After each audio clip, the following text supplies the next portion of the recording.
When I first started, there weren't very many women. A lot of the women that went climbing, including my sister, went along with her boyfriend.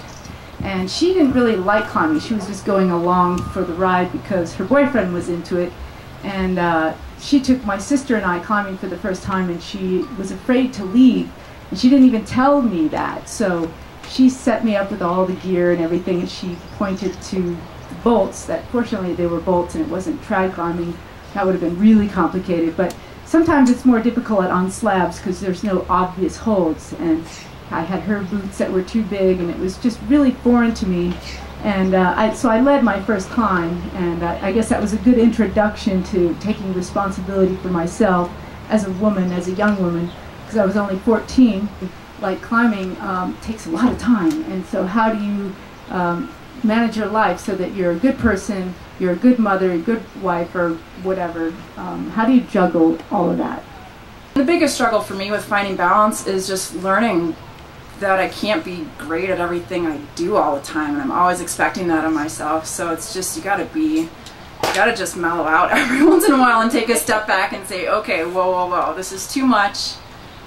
Lower your expectations with climbing, or don't work so hard at work. You're going to drive yourself crazy and it's all going to blow up. You know, you got to just find that balance, and it's a constant struggle, but it's also really rewarding when you can pull off something hard despite working 40 or 50 hours a week, you know, and vice versa. I think along the same vein that maybe as a woman, or maybe just as a climber, and more specifically sort of being part of the industry that creates professional climbers, like the reward that we receive for doing too much and suffering and like pushing it too far and climbing through the night and just being a little bit overly obsessed, and it's rewarded in our industry, and thus it's really hard to not keep doing that, and it's just exhausting. And so I don't know that balance is rewarded as a climber.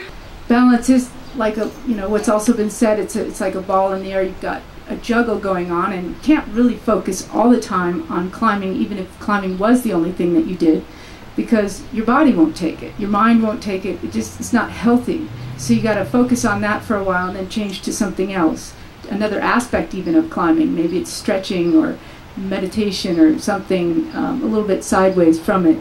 So I think it's really healthy to do a lot of different things and keep a balance in your life and not just do one thing all the time. What do you wish other women understood about climbing?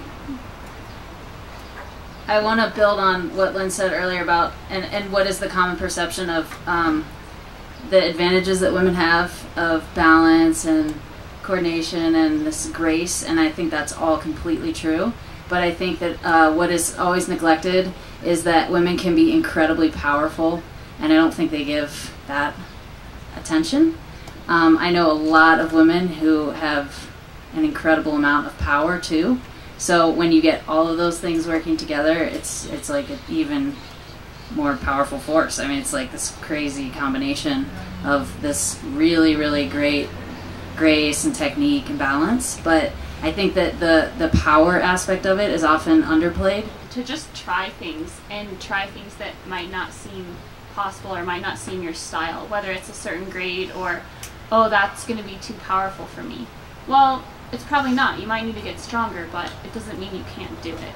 And just having that that idea to try it and put the effort in, and know that it might not come easily right away, but if it's something you want, that working hard at it, it will come. There's a psychological component to this that I think is the most important, because the mind is the place where everything starts and then the body follows.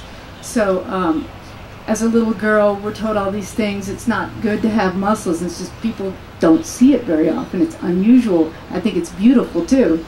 I wasn't really listening to what the guys or other people were saying, like, you can't do that. In fact, I didn't believe that at all, and so that's why I say the mind is the most important. It's like, look at where these, you know, you guys do some stuff on the rock that is incredible. When we first started climbing, we thought, well, I didn't think, but it was said that 5'10" was the limit of human ability, and that was not that long ago. And then through the through the years, I mean, women have far surpassed what the hardest climbs were back in the day, not so long ago. So it really is a decision that we make. Can we do this? Do I believe in myself? And so I think it's just a matter of deciding, I want to do that because I love it, and believe in yourself. And who cares whether you're the best or whatever, it's just because it feels good to try hard. What do you wish that men knew about climbing? I've learned a lot from both my female and male climbing partners, and I think one thing that has come up for me throughout my climbing is it's difficult for me to experience unpleasant emotions in general, and I would say that has been rewarded, me being able to shut that off in bigger climbs. And I would say there's something to bring to men and bring to women is just that your emotions are welcome in the climbing experience. And on that vein that Lynn was talking about of climbing being this mindful thing, you know, climbing can be used as this way to cultivate awareness and your own emotional well-being, your own mind, how it works and what your body feels like. I was going to talk about changing your perspective, changing it up somehow, because if you're stuck in a plateau, you're probably going round in circle in some aspect, physically and mentally. So going to a new climbing area, having a goal is great.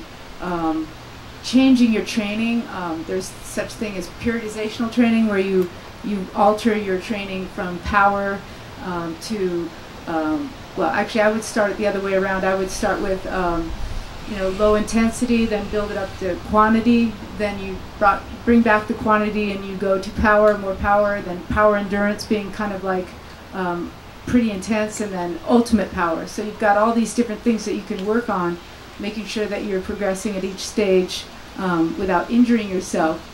I have a couple of tips, just kind of practical tips, is if you climb 510 and the hardest thing you've ever red pointed is like 10C, and you keep climbing 10 plus, but you get on a 511 A or B and it just kicks your butt, put a top rope up on a hard 511 and just top rope it and get used to those smaller holds. And then when you come back to that 11A or whatever, and you're like, oh, I can hold on. You know, it's all relative. And if you get on something, get on a 12B and then go back to an 11B, and it doesn't feel so bad. So let's just get a round of applause for all these wonderful ladies.